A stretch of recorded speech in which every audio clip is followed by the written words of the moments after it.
Welcome to the chemistry for better tomorrow. तो chemical properties of naphthalene में हम discuss कर चुके हैं पहले वीडियो में। क्या डिस्कस किया था हमने? Electrophilic substitution reaction of naphthalene. Video number 2 क्या डिस्कस करने वाले हैं आज? Oxidation reactions of naphthalene. तो बुक और पेन निकालो और मेरे साथ लिखते जाओ। बिल्कुल ही इजी वाला वीडियो है, साथ में बस आपको लिखना है और नोट बनानी है। तो केमिकल प्रॉपर्टीज हम किसकी डिस्कस कर रहे हैं? नेप्थलीन की। मतलब हमारा स्टार्टिंग मटेरियल क्या रहेगा? नेप्थलीन। चलो ये नेप्थलीन बना दिया मैंने। अब इसकी 5 प्रॉपर्टीज डिस्कस करने वाले हैं ऑक्सीडेशन में। 5 ऑक्सीडेशन अलग अलग देखेंगे, अलग अलग प्रोडक्ट बनाएंगे। क्लियर? चलो पहला है V2O5 के साथ एयर। टेम्परेचर देना होगा 450 डिग्री सेल्सियस। इतना टेम्परेचर है। वैनेडियम पेंटोक्साइड और साथ में एयर होगा, उसके उसके ऊपर पास किया जाएगा नेप्थलीन। तो प्रोडक्ट कुछ ऐसा बनने वाला है। क्या बनेगा? ध्यान से देखो।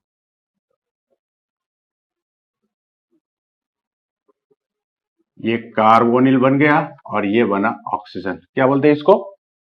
Carbonyl oxygen carbonyl. एनाइड्राइड। किसका एनाइड्राइड है ये?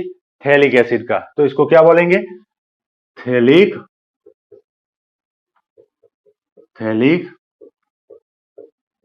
एनहाइड्राइड। अब ये थैलिक एनहाइड्राइड बना, मतलब ये जो कार्बन है इसका COOH बना होगा, इसका भी COOH बना होगा। ये कार्बन का कंप्लीट ऑक्सीडेशन हुआ होगा। कंप्लीट ऑक्सीडेशन कार्बन का होगा तो क्या बनेगा? Carbon dioxide. तो ये दोनों ही कार्बन डाइऑक्साइड के फॉर्म में निकल जाएंगे। इसका एसिड बना, इसका एसिड बना, और इतना ज्यादा टेम्परेचर दे दिया है तो एसिड का एनहाइड्राइड बन जाएगा साथ में। तो ये थैलिक एनहाइड्राइड बन रहा है वाया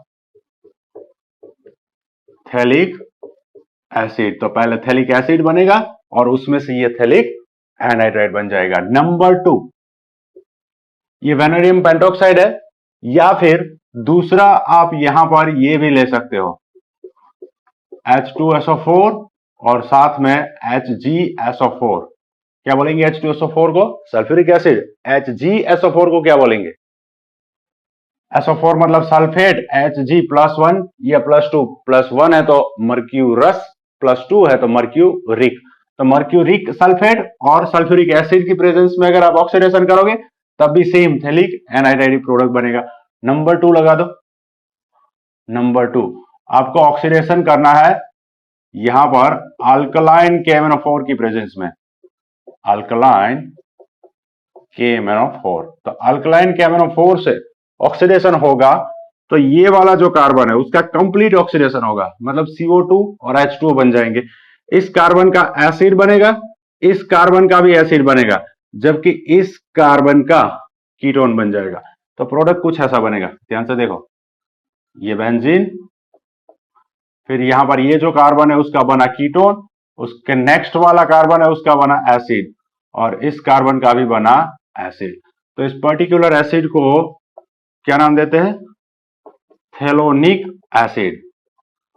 थैलोनिक एसिड। अगर इस थैलोनिक एसिड को हम जाइलिन के साथ हीट कर दे, टेम्परेचर दे देंगे, जाइलिन एज सॉल्वेंट ले लेंगे, तो क्या हो जाएगा? डी कार्बोक्सिलेशन होगा। तो डी कार्बोक्सिलेशन, ये एक एसिड है, ये दूसरा एसिड। किसका इजीली होगा? तो जिस एसिड के पास में इलेक्ट्रॉन विड्रॉइंग होगा उसका फास्ट होता है डी कार्बोक्सिलेशन। तो इसका डी कार्बोक्सिलेशन होता है तो यहां से CO2 निकलेगा। ये IL फिनार में दिया हुआ एग्जाम्पल है, बहुत ही अच्छा एग्जाम्पल है, याद रखना आपको ये भी। चलो यहां पर COOH, यहां पर C डबल बॉन्ड O, और यहां पर क्या आ गया? H। तो एल्डिहाइड बन गया। तो ये थैलोनिक एसिड था। अगर यहां पर एसिड होता तो मैं थैलिक एसिड बोल देता यहां पर। ठीक है? तो ये जो प्रोडक्ट है इस पर्टिकुलर का नाम थेलाल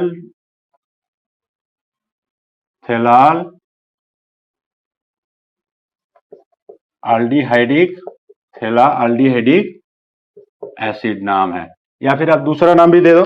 तो ये है बेंजोइक एसिड। इतना इसकी ऑर्थो पोजीशन में या सेकंड नंबर के ऊपर फॉर्माइल ग्रुप है, तो इसको नाम आप ये भी दे सकते हो। क्या? Two formyl benzoic acid. Clear. और एक चीज, यहां पर मैंने अल्कलाइन KMnO4 यूज किया है, तो मीडियम बेसिक होगा, और बेसिक मीडियम में तो कभी एसिड प्रोडक्ट नहीं मिलता, तो यहां पर जो एसिड बना है वो एसिड कैसे बना होगा, बेसिक मीडियम में तो एसिड का सॉल्ट बनेगा, तो यहां पर सेकेंड स्टेप में हमें क्या करना होगा, एसिडिफिकेशन। तो जैसे ही सॉल्ट बना होगा उस सॉल्ट का हम एसिडिफिकेशन करेंगे, हमें प्रोडक्ट मिल जाएगा थैलोनिक एसिड। चलो नंबर थ्री में हम एसिडिक KMnO4 के साथ रिएक्शन करेंगे नैप्थेलीन का। तो एसिडिक KMnO4 के साथ रिएक्शन होगा तब प्रोडक्ट जो बनेगा वो बनेगा बहुत ही सिंपल सा, मतलब कौन सा, ये वाला, क्या नाम है इसका, थैलिक एसिड।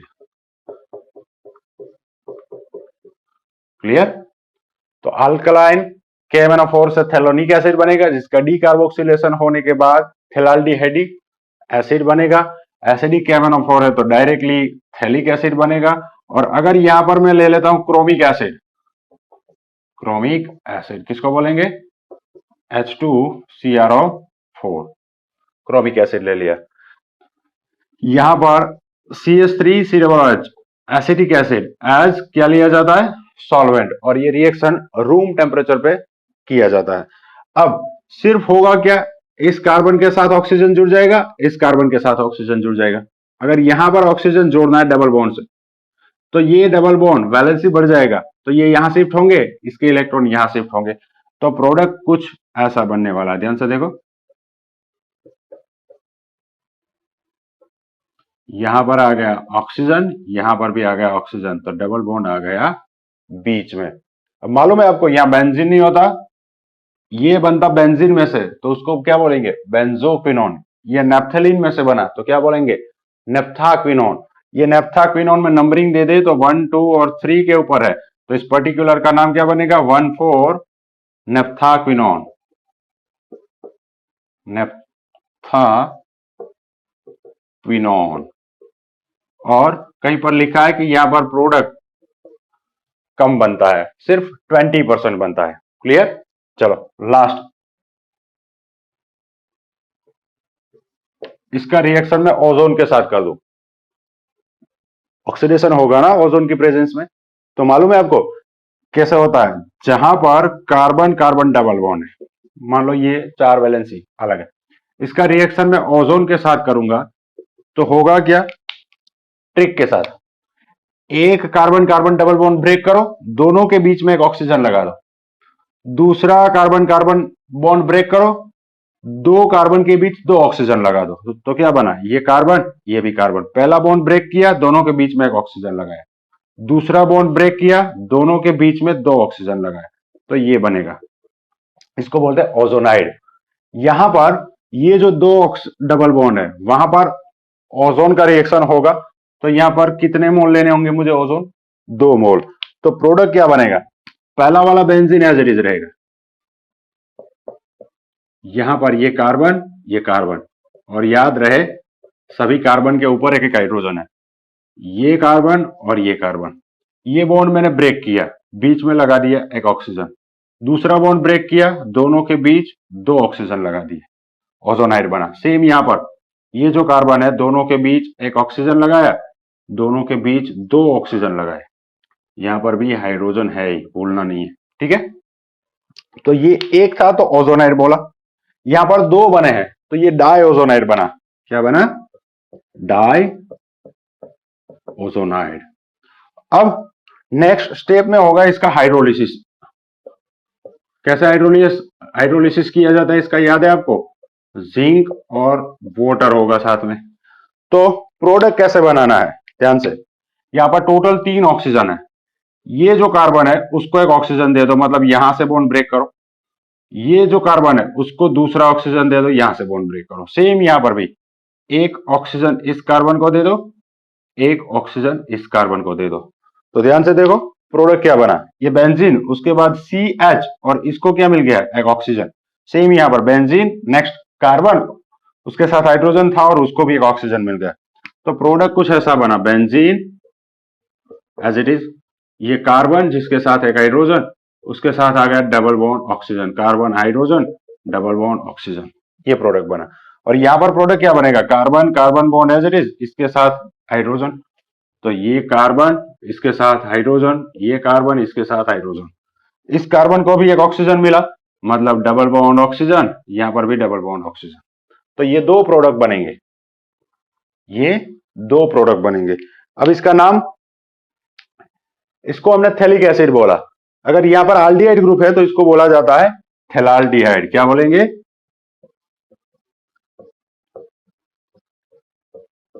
थैलाल्डिहाइड। और इसको तो मालूम है आपको, CHO क्या बोलते हैं इसको, ग्लायोक्सल। क्लियर। तो ये 5 रिएक्शन थे।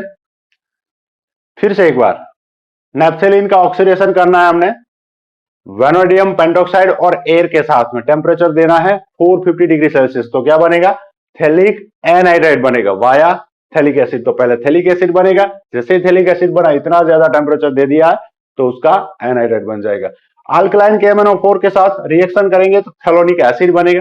लेकिन अल्कलाइन मीडियम बेसिक है तो हमें सोल्ट मिलेगा एसिड का। अगर हमें एसिड चाहिए तो इसका एसिडिफिकेशन करना होगा। और अगर इसी को हीट कर दे, हम डीकार्बोक्सिलेशन कर दे, तो यहां से CO2 निकल जाएगा और प्रोडक्ट बन जाएगा थैलाल्डिहाइडिक एसिड। एसिडिक KMnO4 से ऑक्सीडेशन करेंगे तो थैलिक एसिड बनेगा। क्रोमिक एसिड से रूम टेम्परेचर पे एसिडिक एसिड की प्रेजेंस में रिएक्शन करेंगे तो 1,4-नेप्थाक्विनोन बनेगा, जो कि 20% ही बनता है। फिर ओजोन के साथ रिएक्शन करेंगे तो डाइओजोनाइड बनेगा, जिसका हाइड्रोलिसिस करने के बाद थैलाल्डिहाइड और ग्लायोक्सल, ये दो प्रोडक्ट बनेंगे। और एक चीज, अगर आपको एग्जाम में पूछा जाता है कि आपको बनाना है एंथ्रेसीन, तो वहां पर एंथ्रेसीन के सिंथेसिस में मैंने आपको बताया था कि नेप्थेलिन में से आपको एंथ्रेसीन बनाना है। तो यहां पर नेप्थेलिन ले लो, उसका ऑक्सीडेशन कर दो, थैलिक एनहाइड्राइड बना दो। थैलिक एनहाइड्राइड में से वहां पर हम डिस्कस कर चुके हैं। लेकिन नेप्थेलिन जो है उसमें से आप ये भी बना सकते हो नेप्थाक्विनोन। और जैसे ही नेप्थाक्विनोन बन जाता है तो ये नेप्थाक्विनोन एज डाइनोफाइल बिहेव करेगा। इसका रिएक्शन आप कर दो डाइन से, ब्यूटाडाइन से। ये हमने कहां पर डिस्कस किया था, सिंथेसिस ऑफ एंथ्रेसीन में, सबसे लास्ट वाला मेथड। ठीक है। तो नेप्थेलिन में से अब क्रोमिक एसिड के साथ ये रिएक्शन कर दो, नेप्थाक्विनोन बन जाएगा। और नेप्थाक्विनोन का रिएक्शन किसके साथ करना है वो वहां पर हम डिस्कस कर चुके हैं, मैं बस आपको सिर्फ याद दिला रहा हूं। इसका रिएक्शन किसके साथ करना है, ब्यूटाडाइन के साथ। इन दोनों के साथ रिएक्शन होगा, फिर ऑक्सीडेशन करेंगे, फिर जिंक डस्ट डिस्टिलेशन करेंगे तो लास्ट में एंथ्रेसीन बन जाएगा। क्लियर। यहां पर प्रोडक्ट कम बन रहा है तो ये अच्छा मेथड नहीं माना जाएगा, वहां पर मेजर प्रोडक्ट बनेगा तो वो बेटर मेथड है। क्लियर। चलो, और कोई डाउट है तो कमेंट सेक्शन में जरूर लिखिएगा। Thank you.